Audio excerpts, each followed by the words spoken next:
Unfortunately, I have to be up toilet at 9 a.m. so that I can put the Dragon Ball Sparking Zero community on my back. Make sure you Save flush the Sparking toilet. Zero, bro. I don't know if you've seen the motherfuckers that play that shit. I don't think you can save it. That shit is looking like Hell's Kitchen in Gotham City. I'm on the rooftops overlooking it like there's no saving this place. You know, like, god damn, dude. Watching all this shit go down too, by the way, I'm sure y'all saw the mess with the France thing. Watching all that shit go down, it just cements every negative stereotype about the arena fighter people that I had before. It just like reinforces it 300 times. It's funny, like, in this way. As somebody with no dog in the race, I feel like every time this shit comes up on like a feed or something, where I see people talking about it, it's like there's just missing brain cells almost. It's crazy. First of all, the absolutely insane glazing of this game before it came out by specifically people who were born in 1998 or a little bit after, a little bit before. People who are like 24 to 29 years old. Like, they're so incapable of realizing their own bias.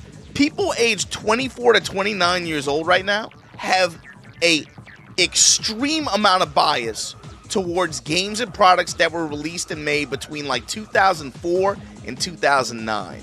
I don't know if you guys realize that. They have a very strong bias for that shit. This game comes, they start talking about Sparking Zero, and what happens? That group, that like 24 to 29 year old group, bro, it's the new Tenkaichi Budokai.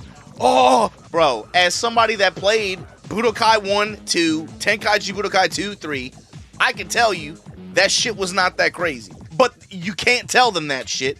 You can't tell them that. For them, they're like, no, bro, it was peak. This shit was fun. I played Tenkaichi Budokai 3. You know what system I played it on? The fucking Wii. You know why that shit was fun? Mad single player content. You could boot it up with friends, and you had to do the motions with the controller. You're right. That shit was fun. It was. Hold on now. Hold on. The shit was fun. But I'm not gonna convince myself that it was some deeply competitive, incredible gameplay experience. I'm gonna travel the world playing it on and put it at Evo on the main stage. This is my. Slow the fuck down, dude. It was not that crazy. The fact that generation, 24 to 29 year olds, they do not have that thing where they're like, yo, hold on a second. They don't have that. To them, this game was the second coming of Christ. Fast forward a month later, and what do you see? Fucking molding, seething, coping. The Android, they ruined the game. They won't pay the game. No fucking shit, dude. The game was not built for that shit. Imagine we boot up competitive Mario Party, and I'm complaining about Bowser stealing stars at the end of the game. No fucking shit, dude. It's Mario Party. You're supposed to win all the mini games, get all the stars, then get robbed in the last 3 minutes of the game. Everyone fucking knows that. Everyone knows that going into it. Fast forward a month, they're bitching about the patch and the game and all this other shit. Like, bro, a month ago, y'all were the insane glazing. What happened? What changed? For me, as somebody who, like, I played Budokai Tenkaichi 2 and 3, played Budokai 2 and 3, obviously they're different series, and it's cool, whatever, but I'm not gonna, like, delude myself into thinking, like, oh, it's gonna produce this time, it's gonna be some, like, incredible, grandiose, competitive, like, title or some shit like that, and it's like, no, I kind of know what it is, and it's fine. That's fine. You know why? Because the game has a ton of single-player content. The game looks great. The game's fun. This one has online functionality, and even though it's not the best, it works. It works well enough. You want to know something else? Sold like 3 million copies in the first day. It probably did pretty well. In fact, we know it did. You know how we know it did?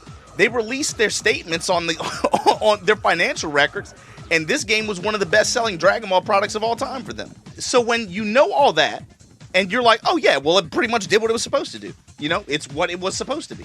And you log on to Twitter and you see these guys, it lost 90% of its player base in 1 month. There's 2 points to that. Oh my God, it lost 90% of its player base. Literally every fucking game does. Elden Ring is a dead game because it lost 90% of its player base. Does that make any fucking sense? Elden Ring by month 2 had like less than half of the people that were playing it 3 months prior.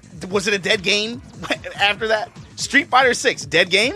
You could just go down a list of titles. And this is how you know the anime arena fighting club, those guys, here's how you know they're bitch made. Here's how you know they don't play fucking game. You ready for this? So Sparking Zero releases on PlayStation, releases on Xbox. We don't have those numbers. We don't know how many people are on those systems, how many people are logging on every day. Not reliably anyway. But you can assume if the game's sold close to 3 milli, probably like somewhere in the ballpark like 2 million, you can safely assume between both of those systems at least. Because on Steam charts, it lists the all-time at, 130,000? Being conservative, we can say like 2 million across those two systems, right? Broke mindset, broke bitch, COD, 2K, whatever, boot up, whatever dumb shit, you know, like brain slug nonsense. That guy is gonna say this game lost 90% of its player base. Dead game. People who actually tap in for shit will look at that same figure and say, damn, I got 13,000 people to play with. I have 13,000 people to play with every day. That's more than most actual competitive games. That's more than a lot of actual competitive games. Bro, if you want to play a game that has competitive merit like that, boot up an actual competitive fucking game. Don't boot up Mario Party and complain that it ain't basketball. Make the shit make sense, dog. God damn. They're taking mirror selfies. Dog, do the fucking math. That's the difference to me. That's how, and that mindset, that's how you know these motherfuckers are phony as fuck. So next hype cycle where they tap in, bro, you don't play shit. You ain't gonna be playing this shit after 3 weeks. Fuck out of here. And we know you don't because you were talking about this 90% shit. Do you need 100,000 people to play with versus 20,000? Make that shit make sense, bro. You are not that special. First of all, you ain't that tight anyway. Second, like, what are you even talking about? It's corny. Mag. Take your passion with you wherever you are. On the job, on the go, on the grind, or wherever the next challenge awaits.